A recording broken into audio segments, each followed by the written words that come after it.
School থেকে ফিরে দেখি যে করতেছে। আপনি তো তার সহধর্মিণী, আসলে এরকম মৃত্যুর কারণ কি বলে আপনার মনে হয়? আমার কাছে তো মনে করেন কোনো কারণ আমি খুঁজে পেতেছি না। যদি আমার সাথে ঝগড়া থাকতো বা মনোমালিন্য থাকতো, কোনো কিছু চাওয়া পাওয়া থাকতো, তাহলে ভাবতাম যে এই কারণে করছে। কিন্তু সকালবেলা যখন আমি স্কুলে যাই তখন সে বললো কি আমার শরীর ভালো লাগতেছে না।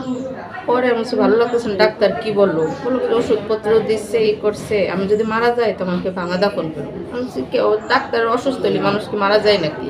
তার চিকিৎসা করাইতে হবে, দরকার আরো ভালো ডাক্তারের কাছে যাইতে হবে। তা কিছু বলে নাই, কিন্তু আমি আমার ভাসুরকে আমি আইসে যখন আসি বাসায় ঢুকি তখন আমার ভাসুরকে আমি নিচে দেখতে পাই। তখন বললাম কি ব্যাপার, সে আসছে কেন? সে তো আসার কথা না, আসলে তো আমি জানবো, আসলে রান্না বান্না করি, মেহমান যে যখন আসে। তো আপনার ভাসুর আজকে আসছে? আসছে, এখানেই আছে। আচ্ছা, তারপরে আপনি যখন উপর আসেন দেখেন যে এখানে আমরা জ্বলতেছে। চারজনই দেখলাম যেরকম ঝুলতেছে। তখন আমরা নামাইছি যে তার কি আছে কিনা, মানে দম ঠম আছে কিনা, দ্রুত নামাই। পরে দেখলাম কি যে না, দরজা খোলা ছিল। দরজা খোলা পাইছে। আমি আসার আগে আরেকজন ঢুকছিল, ওই সুভাষ দাদা, সে এসে দেখছে যেরকম ঢুকছে। বাসায় কে কে ছিল? আমার 4-3 বছরের বাচ্চা ছিল। আর কেউ ছিল না? না। আপনি এসে দেখছেন যে এখানে লাশ ঝুলতেছিল? হ্যাঁ। আপনি কোন স্কুলে আছেন? 8 নং আতাদি সরকারি প্রাথমিক বিদ্যালয়। আপনার সাথে রাগারাগি ছিল? কিচ্ছু না, সকালে রান্না বান্না করে খাইছি। বাচ্চা নিয়ে মনে হয় বাইরে গেছিল, খাবার দাবার কিনে দিচ্ছে। কয় ছেলে মেয়ে? 2 মেয়ে। আপনার 2 মেয়ে। উনি কি করেন আপনার হাজবেন্ড? সরকারি উপজেলা শিক্ষা অফিসার গোপালগঞ্জ।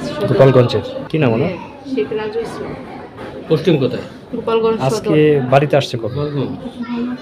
বাড়িতে আসছে হলো কালকে। আপনারা এখানে ভাড়া থাকেন? হ্যাঁ, আমি এখানে ভাড়া থাকি। এই ফ্ল্যাটে? হ্যাঁ, এই ফ্ল্যাটে ভাড়া থাকি। আসছেন, বাসায় আসছেন কবে আপনার হাজবেন্ড? হাজবেন্ড আসছে কালকে। তার ওখানে স্কুলে খেলা ছিল, খেলা থাকার পরে ওইখানে থেকে কালকে সকাল প্রায় 12:30-1টার দিকে হলো তিনি আসছেন। আসার পরে তারপরে আজকে তো সকালে এই যে কোনো কিছু জানি না, পরে স্কুল থেকে ফিরে দেখি যে করতেছে। উনি মারা যাওয়ার বিষয়ে আপনি কি জানেন? আমি কিছুই জানি না। আপনি কি দেখলেন এসে? আমি এসে দেখলাম আমার ভাই মেঝেতে শুয়ে আছে, লাশ তো ঝুলন্ত অবস্থা ছিল, আমরা জানতে পেরেছি, আপনার পরিবার পক্ষ থেকে জানতে পেরেছি। দেখি না। আপনার ভাইয়ের মারা যাওয়ার পেছনে কোনো কারণ আছে কিনা আপনি বলতে পারেন কিনা?